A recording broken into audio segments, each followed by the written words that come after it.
Olá, eu sou Dora Kramer e esse é o nosso programa de todas as quartas-feiras, Não É Bem Assim, onde a gente conversa, meus amigos e eu, meus amigos Marcelo Madureira, Márcio Fortes, Pedro Paulo Magalhães, a gente conversa sobre os assuntos da semana. E essa semana, claro, a gente não poderia de abordar as brigas, as tretas, as divergências que aconteceram em Brasília logo nesse começo do ano, com a manifestação do Arthur Lira, presidente da Câmara, comprando uma briga aberta, né? Ele não poderia ser mais direto nas divergências dele com o governo federal. E também temos as decisões do ministro Dias Toffoli, e aí entra, né, Marcelo, o judiciário nessa confusão. Então a gente já tem executivo, legislativo e judiciário. Essas decisões do ministro Dias Toffoli favorecendo empresas confessadamente corruptas, e que essas decisões que finalmente agora começam a ser contestadas. Bom, você... É isso aí, Dora. O quê? Pois é, e a gente convida... Carnaval tá aí e o Toffoli rasgou a fantasia. E a gente convida você para ficar agora aí, porque o programa vai começar.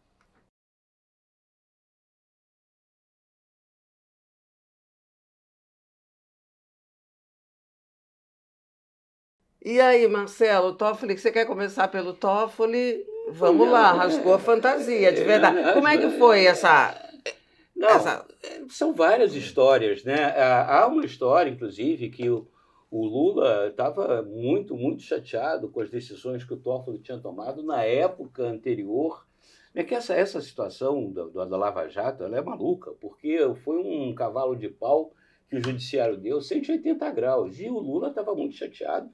E quando o Lula voltou para o poder, aí fofoca, né? Houve um encontro em que o Toffoli chorou. Só um parênteses, chateado porque o Toffoli, quando o Lula estava preso, deu uma decisão que na prática impediu ele, Lula, de ir ao velório do irmão Vavá. Esse foi o ápice, digamos assim. O fato é que o Toffoli teve uma conversa privada com o Lula, quer dizer, não houve testemunho, mas conta-se, né, que o próprio Toffoli foi pedir desculpas, chorou e jurou, né, que ia promover, entre aspas, a justiça. Né? Então, ele está, entre aspas, na compreensão dele, reparando o mal que ele poderia ter feito. Fazendo isso, reescrevendo a história, ou tentando reescrever, mas as pessoas não caem nessa, né, gente? Porque está todo mundo vendo. A gente acha que não, né? Pelo menos nós não caímos, né? Porque a gente tem uma visão mais abrangente disso. Tem toda a história, né, que já foi escrita da Malu Gaspar, tem os processos e toda a competência com que, em parte, essas investigações foram feitas, mas, na realidade, a gente não sabe como é que isso repercute no final da história. Porque a tentativa expressa é de reescrever a história. E dita, declarada, né? Não é mais ou menos. Né? Eu vi o discurso ontem, por acaso, um trechinho do discurso do Lula no Rio de Janeiro com o Cláudio Castro, falando: nós estamos recuperando a Petrobras. Que cara de pau! Recuperando a Petrobras, eles quebraram a Petrobras, a Petrobras já foi entregue para esse governo recuperada, e agora eles estão recuperando. E aí fala ao lado, não, e vamos fazer a indústria naval ser novamente. Quer dizer, então você vê o retorno ao passado e reescrever a história é o mote principal que tem. Não tem nenhuma lógica, não se analisa a realidade atual do país, não se analisa tudo o que aconteceu. Então, é muito desanimador, né, ver esse estado de coisa sendo levado dessa forma. No caso específico do Toffoli, ontem, por acaso, fui tomar um café com um amigo meu que é do Sistema Financeiro Internacional, e ele mostrou assim, ele completamente...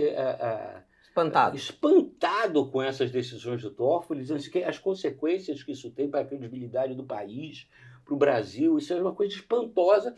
E ele mostrou, poxa, ninguém no Congresso, ninguém no Judiciário, não tem nenhum manifesto, só vejo nos jornais. Do Poder Executivo, do Poder Executivo. Não tem uma manifestação. Esses bilhões que o Toffoli suspendeu iriam para o erário, então seria normal que o Poder Executivo, a AGU, Advocacia Geral da União, reclamasse, fizesse algum movimento. Por que não faz?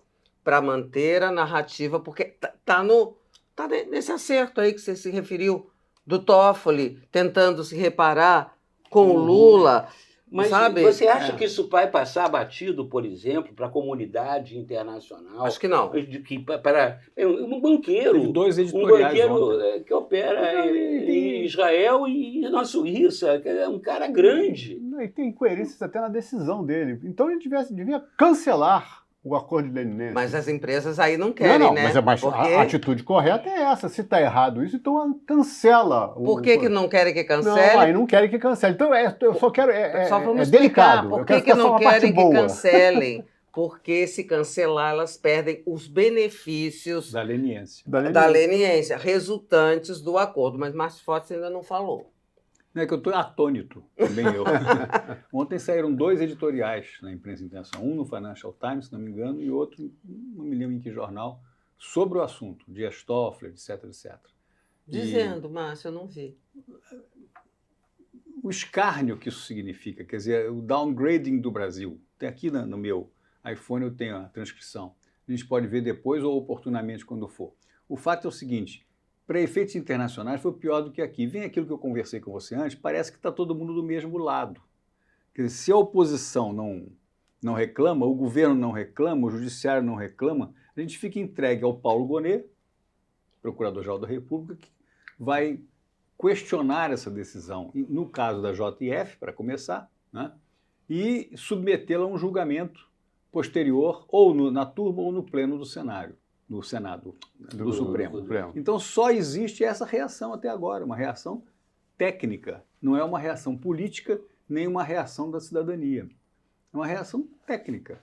É curioso isso, né? Está todo mundo do mesmo lado, parece. Quer dizer, os que foram punidos, os que não foram punidos, aqueles que estão observando. Se afirmar que a Petrobras vai voltar, não é só uma volta ao passado, é a ignorância de que o mundo evoluiu. Não tem mais espaço para aquele negócio de 2003, de fazer estaleiros no Brasil. Todo mundo já sabe que navio vai ser feito na Coreia e na China e pronto. Singapura, eventualmente. Porque é muito mais barato, muito mais eficiente. Eu fui visitar uma fábrica de trens numa cidade qualquer lá coreana, em 2009. Né? Tratava-se de comprar trens para o metrô de São Paulo. Os caras fabricam ao mesmo tempo 500 trens. É uma linha de produção doida. Entendeu? Vagão. Você vai fazer o quê? Vai fabricar 2, 3 aqui? Aonde? Na Santa Matilde? Então ficamos aqui com a nossa indústria apegada a um passado que parecia promissor naquele tempo, mas que não deu certo. Quer dizer, a questão é lamentável, sobretudo, e dá armas aos adversários do governo. Nutre os adversários do governo de argumentos que ele não precisava ter. Quer dizer, o governo precisou, para ser eleito, agregar valores diferentes da pensata tradicional do PT. Não pode voltar à pensata tradicional do PT, que é comandar a Petrobras através da AEPET e dos sindicatos, como estão tentando fazer. E agradar o povo, porque, é claro, você chega no Rio de Janeiro, com o governador Cláudio Castro do lado, diz que vai fazer novamente a indústria naval, o pessoal bate palma, ótimo. Agora, não vai fazer, tá entendendo? Vai ficar uma promessa vazia, o que dá armas aos opositores. E os opositores, quer dizer, essa oposição Claro. que surge mais fortalecida nessa quadra, né, da história do que estava, tem oposição, né? Claro. Porque com Bolsonaro, o povo remanescente do Bolsonaro Sim. tem oposição. É uma oposição que ela pode não provocar abalos significativos do governo. Agora, no momento. Agora, mas na tem eleição, consequências eleitorais. Com certeza. porque ela se organiza. Claro. Os governadores, para citar 2, Ronaldo Caiado e Romeu Zema, assumindo desde já que podem vir a concorrer em 2026, né? É. Quer dizer, se forma um ambiente em que você tem oposição desde já se mexendo. E isso se o Bolsonaro não for candidato. Porque apesar como é de... que Márcio ele vai ser candidato? Não, ele é inelegível, mas o Lula também era dessa época. E não foi nessas candidato. eleições. Não, o Lula Não. foi candidato agora, em 2022. Então, mas em 18 ele não foi candidato. O que o Em Bolsonaro 18 tenta repetir É, é botar aí depois vai recorrer, fica subjúdice, vai É ao isso que a Supremo, gente está fica falando subjúdice, aqui. não sei o que, Ah, o candidato é o Bolsonaro. O judiciário brasileiro, ele reescreve o passado. Né? Então, você não pode garantir, você não pode dizer, o Bolsonaro está elegível, inelegível, portanto, não é candidato em 2026. Daqui até vai passar muita água debaixo da ponte. Parece que a gente não aprende. E depois tem aquilo que eu já falei aqui. O objetivo do PL, partido do Bolsonaro, não é eleger o Bolsonaro ou qualquer outro. Isso é secundário, é eleger um número significativo de deputados federais em 2026. Primeiro agora, o objetivo, você já falou sobre isso, mas repete, Vereadores para... que são a massa de manobra, os cabos eleitorais dos futuros deputados federais.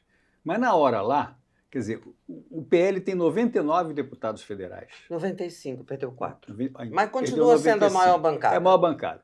Dele mesmo, da origem do PL, do Álvaro Vale, do isso, do aquilo, são uns 40 no máximo. O resto veio porque o Bolsonaro era candidato a presidente. Não importa, o Bolsonaro não foi eleito, mas os deputados foram.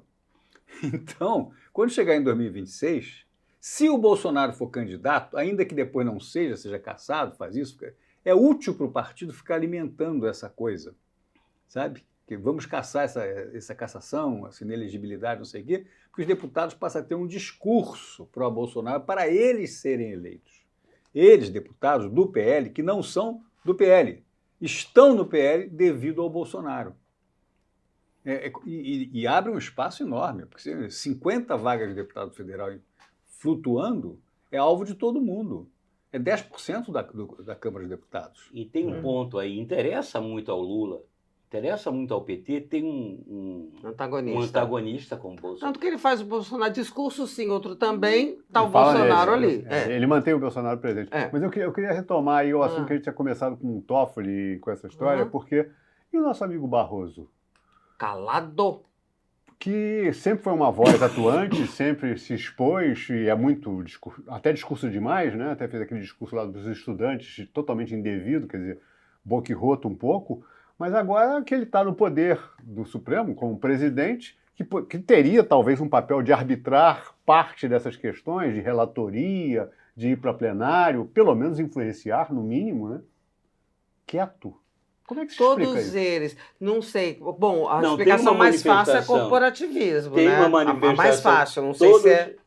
Todos colocam em dúvida, né, a seriedade, a consistência do relatório da Transparência Internacional, que colocou o Brasil, acho que 10 pontos 10 abaixo pontos. no ranking de país mais corruptos, e no relatório, inclusive, cita nominalmente O o Toffoli, Toffoli, enfim, dá lá nome aos bois, e aí o próprio Flávio Dino, é uma organização que é em Berlim, só faltou aqueles discursos militares, uma organização subversiva que fica em Berlim, a gente não sabe, inclusive, de onde vêm os fundos para isso, no sentido de desmoralizar o Brasil. Eles fazem uma lista de 200 e tantos países, mas com o objetivo de desmoralizar o Brasil, né? Sendo que o Brasil mostra provas cabais de que é cada vez maior o triunfo da corrupção, né?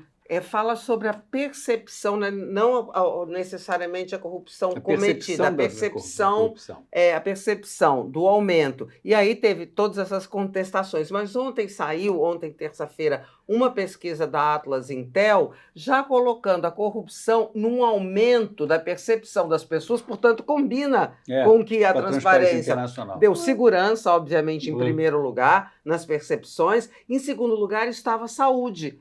A corrupção assumiu esse segundo lugar. Portanto, o que diz a transparência, quando fala em percepção da corrupção, combina com o que diz a população na pesquisa de opinião. Eu acho que tem toda a lógica, porque esses fatos dessas empresas que foram envolvidas nesses processos de leniência, tanto a Odebrecht, agora a Novo Honor, que é o nome dela, quanto a JF, quer dizer, elas representaram para o subconsciente brasileiro uma ação de justiça. Um avanço. Um avanço de justiça. Por quê?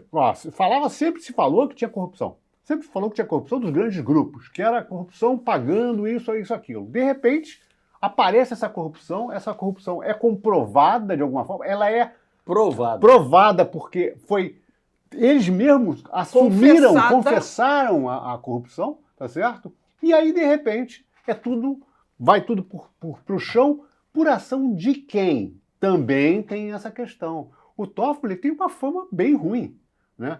bem ruim nesse aspecto. O Toffoli, a mulher dele é advogada da empresa que ele liberou. E o Supremo recentemente assumiu que não pode julgar, sim, processo dos escritórios das suas esposas. Seus porque parentes, só tem homens, né? Então, suas esposas. Não adianta falar dos maridos, né? Dos parentes. O que é um absurdo, porque todo mundo sabe que o interesse econômico existe e a escolha de advocacia hoje, de alta advocacia, é pelas conexões que aquele advogado tem no Supremo, no STJ, ou nas instâncias superiores. É conhecido isso. O Toffoli foi indicado nessas delações como o amigo do amigo. O amigo do amigo do seu pai. Quer dizer, então, ele tem vários assuntos que foram atacados a ele, que são aquela questão também do Bolsonaro, do Flávio Bolsonaro, quando ele pegou e deu um ganho de causa para o Bolsonaro em relação à questão da rachadinha, a questão das provas do COAF, né, aquela história toda, era porque existia uma investigação do COAF que chegava no Toffoli, chegava no Gilmar Mendes na época. E eles, então, não vou reagir em relação a mim, mas reagem em relação, dando ganho de causa para o Bolsonaro, que foi totalmente assim, fora de padrão e que não se esperava, né? Porque o Toffoli fazendo alguma coisa para o Bolsonaro. Então a gente fica olhando o jogo de interesses que tem por trás disso aí. Isso fica claro para a população. Isso descredencia, descredibiliza junto à população a justiça, que é um dano coletivo muito grande, né? Isso penetra muito mais na população do que a gente imagina. Eu vi outro dia, aqui perto até do estúdio aqui, um porteiro falando para uma pessoa que estava subindo, que ele sabia que era Bolsonaro, e falou assim, vão pegar o Ramagem. Olha só o comentário na rua de um porteiro com uma pessoa correndo. Então, isso é o seguinte, as pessoas são ligadas nesses nomes, esses nomes têm um efeito muito grande e parece que o judiciário, não, de jeito nenhum, isso não é problema. Eu estou realmente perplexo com a não reação de ninguém do judiciário, e principalmente, especificamente, do Barroso. Porque sempre foi muito ativo. Além de ser loquaz, é presidente. Ele está empoderado para poder fazer alguma coisa. Por que não faz? Talvez ele esteja esperando o carnaval para botar o bloco na rua. Eu estou muito carnavalesco. Mas ao contrário dele, tem gente, a gente precisa convocar você que faz esse chamamento. O pessoal não esperar para dar o seu like, né? Para assinar o nosso canal, marcar lá no sininho toda vez que a gente colocar coisa nova no ar. E também compartilhar com os amigos. Nós estamos aqui no YouTube todas as quartas-feiras e você também pode nos escutar através de todas as plataformas de podcast. E nos escutar a gente discutindo nossos assuntos da semana, que eu proponho agora que a gente dê uma mudada, saia um pouco do judiciário e entre no legislativo, né? A gente viu, todo mundo viu, acho que quase todo mundo viu, o Arthur Lira, presidente da Câmara, mandando ver para cima do governo. E mandando ver formalmente e oficialmente. Ali numa abertura, uma cerimônia de abertura do ano legislativo. Isso na qualidade de presidente da Câmara. O que vocês acham que vai dar? E na ausência da abertura do ano do Judiciário. Ele é ausente, ele não foi. Ele não foi. Não foi na posse do Lewandowski, não foi na abertura, não foi no 8 de janeiro. Ele vem marcando a ausência dele desde janeiro, marcando com essa ausência uma insatisfação que ele tudo bem, jogou ali. Mas jogou no oficialmente. Microfone. Oficialmente, exatamente. Sim, isso é importante. Não foi numa conversa. Gabinete, não foi com a imprensa. Não. E o que vocês acham que vai dar isso? O que significa? O governo tem que tomar uma decisão, o governo. Como assim? Decisão entre vai ou não vai? O que é vai ou não vai, Márcio? Aí não entendi. O governo faz uma proposta. Essa proposta vai ser engavetada. Então ele tem que conseguir jogar o mesmo jogo que o outro. Assim, é guerra? Então tá bem, eu estou na guerra. Ou não quero guerra. Mas o governo perdeu a eleição no Congresso, coisa que parece não ter entendido ainda, que ganhou a eleição no Executivo, perdeu no Congresso e continua em determinadas... Eu não quero entrar no mérito, a gente pode até entrar depois, se está correto o Congresso no mérito das suas decisões e tal. Tudo bem, estamos falando do embate. Se deve ou não deve comandar uma parte enorme do orçamento. Estamos falando do embate. Então o governo vai, confronta o Congresso, manda uma medida provisória desfazendo uma decisão do Congresso, como se tivesse maioria. Tem 130 brasileiros na bancada do governo. Na base do governo. Base. Só a bancada evangélica tem 160.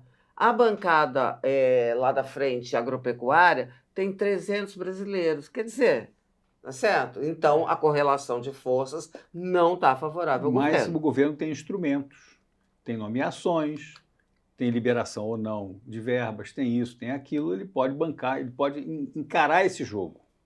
E pode cooptar novos parceiros, inclusive nos 300 da agropecuária, dos 160 evangélicos e tal, pode equilibrar um pouco mais. É um jogo que precisa ter competência. Eu não sei se eles têm. Ou se eles estão ainda falando em 2003. Trabalhando numa outra realidade, numa outra circunstância. Como é o caso da Petrobras, para já o Congresso, não sei o que e tal. Não pode. O PT não é mais o mesmo. Não tem mais PT. O PT é um partido que é limitado à figura do presidente da República. Você, Marcelo... O PT não tem a Marta Suplicy, que apresentou agora como sua candidata à vice-prefeitura de São Paulo. Pela primeira vez na história, o PT não tem um candidato a prefeito de São Paulo.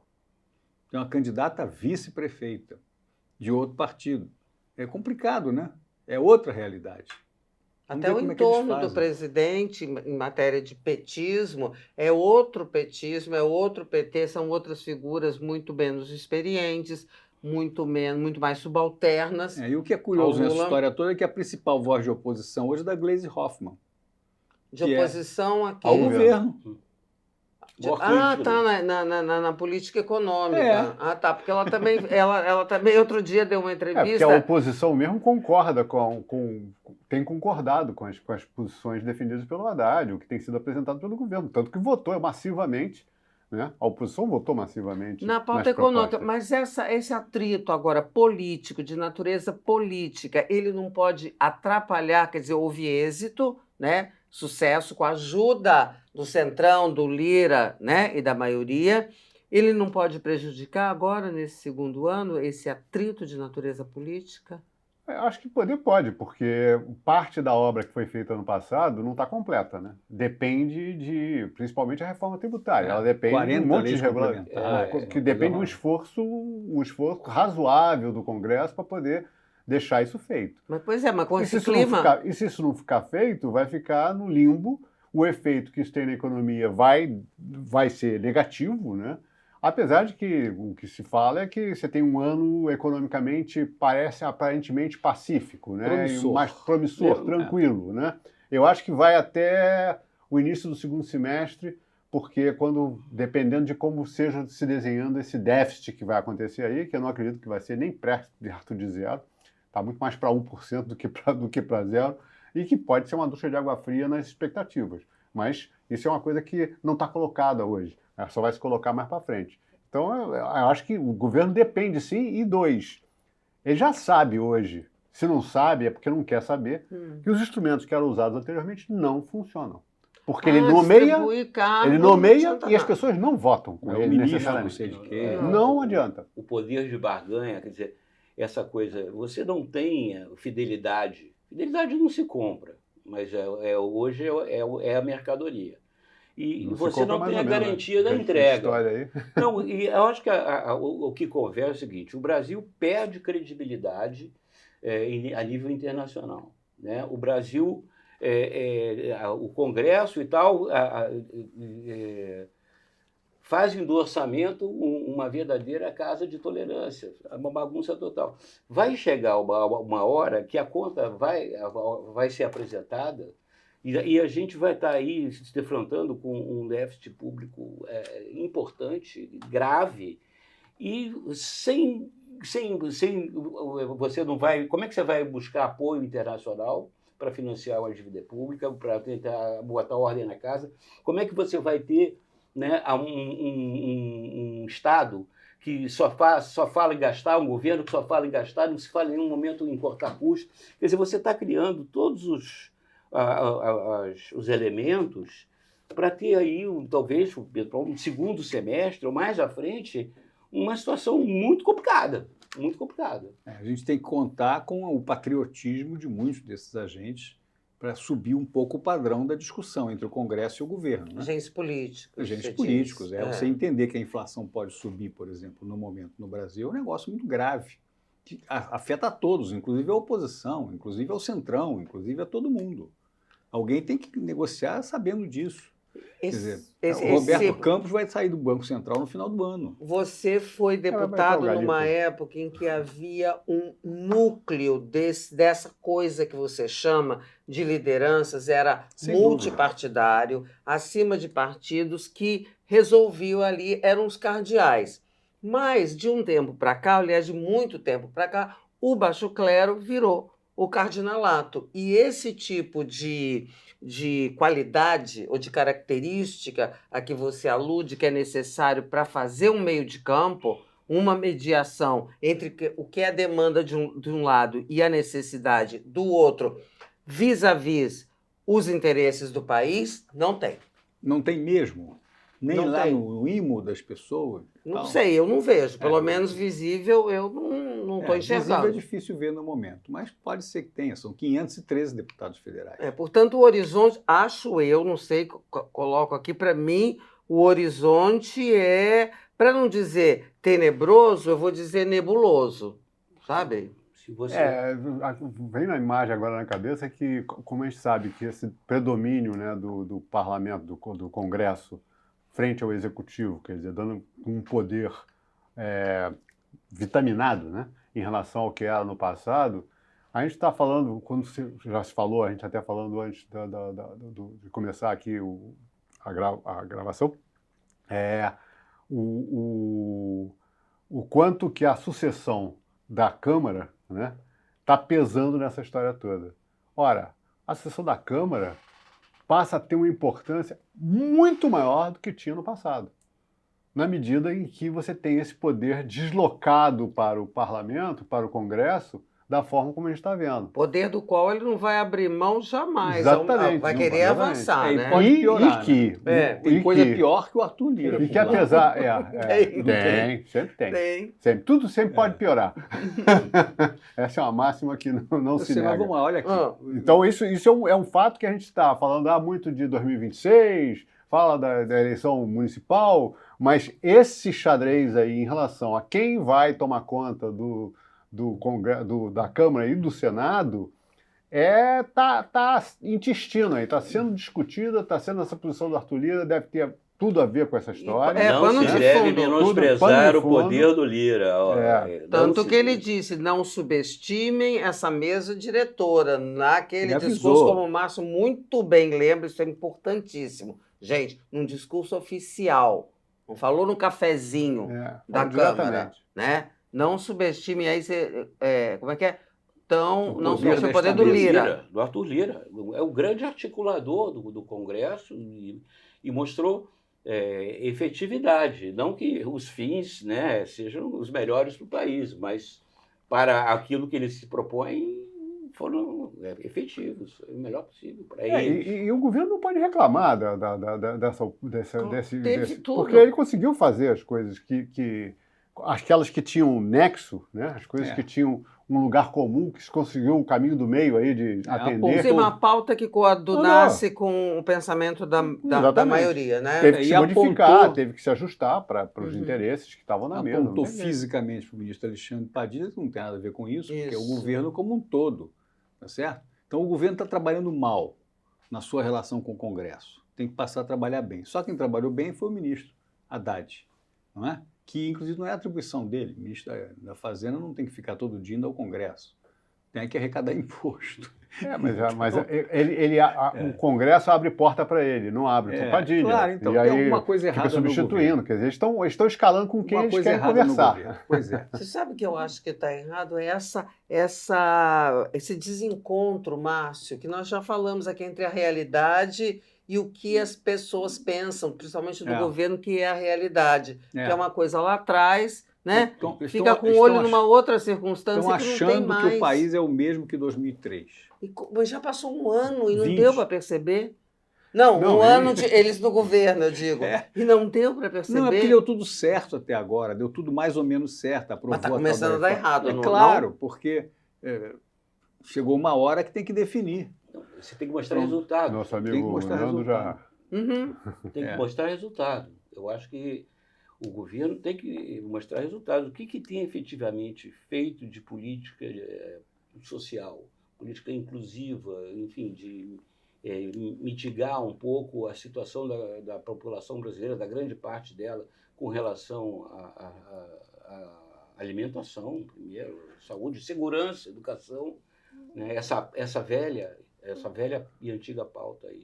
Pois é, que é aquilo. Você sempre fala isso, Marcelo, e eu vou fechar com isso, com o seu pensamento.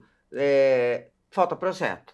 Não disse a que veio de maneira bem completa. Diz no palanque, mas não disse de Na maneira prática. convincente na prática que isso se materialize para compreensão e sensação efetiva da população. Gente, vamos ficando por aqui.